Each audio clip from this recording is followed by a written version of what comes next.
তো আমরা আলোচনা শুরু করি আমাদের। হ্যাঁ, তো আলোচনা হলো মাইটোকন্ড্রিয়া, তাই না?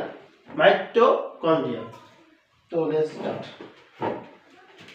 আমরা এখানে নামটা লিখি মাইটো, সাথে সাথে আমরা উঠাইতে পারো, এটুকু না লিখলে হবে। মাইটোকন্ড্রিয়া সাথে সাথে উঠাতে পারো। ওকে, তো বুঝো, কনসেপ্টটা বুঝো। নেক্সট আমরা ওঠানো শুরু দেবো, যেহেতু ওখানে ভিডিও হইতেছে, বুঝো নাই? তো মাইটোকন্ড্রিয়াটা কি আসলে? এটা কি আদি কোষ না প্রকৃত কোষ? তোমার কি মনে হয়? মাইটোকন্ড্রিয়া তুমি জানবা কিভাবে? তুমি তো পড়ো না। এটা আদি কোষ, অবশ্যই। গুড। মাইটোকন্ড্রিয়া কি একটা আদি কোষ? এই বেসিকটা জানলাম। এটা আজ পর্যন্ত কোথাও এমসিকিউ আমি আসতে দেখিনি, কিন্তু যেহেতু এটা ইন্টারনেটে কনসেপ্ট থেকে আসছে, তো এই ক্ষেত্রে বলা যেতে পারে যে মাইটোকন্ড্রিয়া আদি কোষ। যখন একটা টিচার পড়াবে তখন তার অবশ্যই বেসিকটা তিনি দিবে। তো এই ক্ষেত্রে বলা যায় যে মাইটোকন্ড্রিয়া একটা আদি কোষ। লিখে নিছো নাকি? আচ্ছা দেখো, আমি এখানে লিখিনি, সমস্যা নেই। ওকে, এখন মাইটোকন্ড্রিয়াতে কিছু কিছু নাম আছে যে ভেন্ডা আবিষ্কার করছে। এনে বহুত ধরনের, বুঝছো, কেসাল আছে। একজন নাম করছিল, আরেকজন কি করছিল, হ্যান ত্যান। তো মাইটোকন্ড্রিয়াকে পাওয়ার হাউস বলা হয়। একটা প্রশ্ন, আমি প্রথমে প্রশ্ন দিয়ে শুরু করি। মাইটোকন্ড্রিয়াকে কেন পাওয়ার হাউস বলা হয়? খ নম্বর প্রশ্ন। গ নম্বর প্রশ্নের উদ্দীপক দেব। উদ্দীপকের এ একটি অঙ্গাণু, সাইটোপ্লাজমীয় অঙ্গাণু। সেই অঙ্গাণু, ওটাকে বলা হলো কি করে, যা শক্তি উৎপন্ন করে, বা পাওয়ার হাউস বলা হয় কোষের। যেহেতু মাইটোকন্ড্রিয়ার কথা বলছি, ঠিক আছে? তাহলে মাইটোকন্ড্রিয়া আমি আঁকা শিখি। দেখো, এইটা মাইটোকন্ড্রিয়া আমি আঁকা শিখে দিতেছি। দেখো, বই এইভাবে আঁকছে সোজা করে, বাট তুমি যদি খেয়াল করো, আমরা আমাদের চিত্রগুলো আমরা এইভাবে আঁকি না, বলতো আমরা এইভাবে মানে কি বলে, পাশাপাশি আঁকার চেষ্টা করি, লম্বা লম্বি না। তো এই যে দেখো, আঁকাটা খুবই সহজ। এভাবে একটা দিবা, বারবার দিতে মোটামুটি হাত দিয়ে বা পেন্সিল দিয়ে। এবার এই যে এখানে একটা ফোঁটা দিবা। দেখো, আমি একবার ডাইরেক্ট আঁকা শিখেছি। এই যে একটা ফোঁটা দেওয়ার চেষ্টা করবা। এখান থেকে সেম মানে মানে চোখের আন্দাজে 5টা দূরত্ব দিবা। তারা একটু করে দিই, 2 3 2 3 4 5 মোটামুটি। এখান থেকে এরকম ভাবে বের করবা, বুঝছো?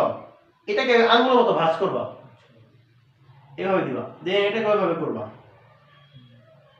পেন্সিল দিয়ে কিন্তু এটা করা খুবই সহজ। তাহলে দেন এটাকে এইভাবে দিয়ে দিবা। ওকে, এখানে তুমি এভাবে প্যাচ দিয়ে, সুন্দর হয়, এভাবে প্যাচ দিয়ে এভাবে দিয়ে দাও। তারপরে এই যে মাঝখানে আছে না, মাঝ বরাবর করে দিবা। এখন এইটা, এই যে এই দেখছো, খুবই সহজ, খুবই সহজ না? এটা সুন্দর হয়। তো আমরা যদি একটু সুন্দর করে রাখি, এইভাবে দিয়ে দিতে পারি।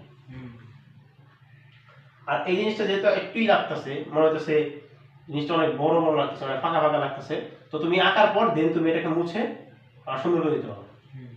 ওকে, পারবে এখন আঁকতে? ওকে, তাহলে দেখাবো, ভিডিও শেষ হলে আমি আবার দেখাবো, তাহলে ভিডিও লং হয়ে যাবে। তো খুব ভালো করে খেয়াল করবা কি কি বলি। এটা একবারে সহজ, তুমি চিন্তা করো, একবারে সহজ।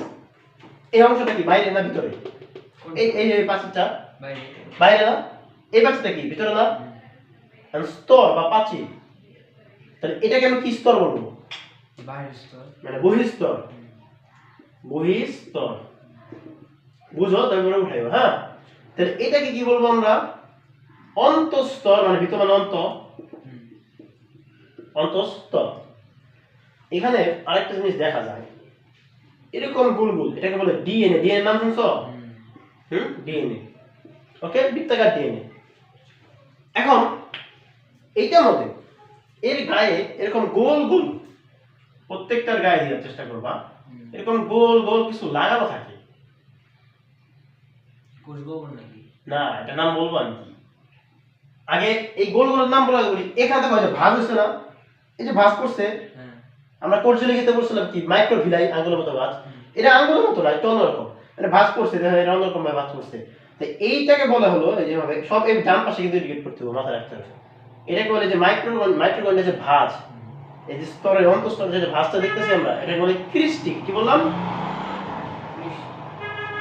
ক্রিস্টি। আমরা বলি কি, এই ভাঁজটার নাম কি? ক্রিস্টি। এই ভাঁজের মধ্যে যে গোল গোল এনজাইম, এনজাইম কি, এখানে এনজাইম থাকে মানে কি, এনজাইমের কাজ কি, এটা আমরা পরে বলবো।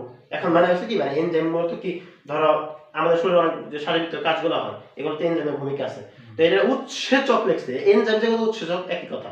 তো এইগুলা গোল গোল যে থাকে না, এগুলোকে বলে অক্সিসোম বা জোম, তাহলে অক্সিজোমই বলি, কারণ এই জোম সোম একই কথা বায়োলজি ক্ষেত্রে। এটার নাম বললাম কি আমরা অক্সিজোম, ঠিক আছে। আবার বলতেছি বহিস্তর অন্তঃস্তর, ভাঁজগুলা কি ক্রিস্টি, বৃত্তাকার ডিএনএ, ভাঁজের মধ্যে যে উৎসেচক এনজাইমগুলো থাকে অর্থাৎ গোল গোল, সেটার নাম কি অক্সিজোম। এখন আরেকটা জিনিস এখানে এটিপি সিনথেসিস তোমাদের বই লেখা নাই, তাও বলে এখানে এটিপি সিনথেসিস থাকে, লিখে দিতে পারো, সমস্যা নাই। আর কিছু এখানে কিছু থাকে ম্যাট্রিক্স নামে, মানে মাইক্রোআরএনএ মাতৃকা যাকে বলে, এই যে এরকম এই দানাদার বস্তুগুলো আছে না, এগুলা বলা হয় ম্যাট্রিক্স। কি বললাম? ম্যাট্রিক্স। ম্যাট্রিক্স। আর এই যে রাইবোজোম, একটু পর আমরা পড়বো রাইবোজোম কি। রাইবোজোম পৃথিবীর যত ধরনের কোষ আছে সব কোষে যোগ দেয়, মানে ও কি সব জায়গায় আছে রাইবোজোম। এটাকে আমি আরবিতে লিখি বা যদি বাংলায় দেখো রাইবোজোম বলতে পারো, সোম বলতে পারো। কি বললাম? জোম সোম এই কথা না, তো রাইবোজোম বা রাইবোসোম, তো রাইবোজোম। আশা করি এত তোমরা বুঝছো কি না? তোমাকে তাকে আরেকবার বুঝবো। তো ভিডিও যারা দেখতেছ আশা করি তোমরা বুঝছো যে এটা বহিস্তর, এটা অন্তঃস্তর, এই যে ভাঁজটা এটার নাম কি ক্রিস্টি, বৃত্তাকার ডিএনএ, ভাঁজের মধ্যে যে এই যে উৎসেচক এনজাইম থাকে গোল গোল, এগুলোর নাম কি অক্সিজোম।